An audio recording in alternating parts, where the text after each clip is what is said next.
Starting out in cybersecurity can feel confusing.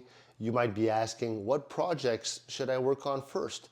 But don't worry, I got some great ideas for you that are gonna help you learn and grow in this exciting field. So stick around because these beginner-friendly projects are exactly what you need to kickstart your journey, all right? So first thing, try building a basic password manager to help keep your online accounts safe.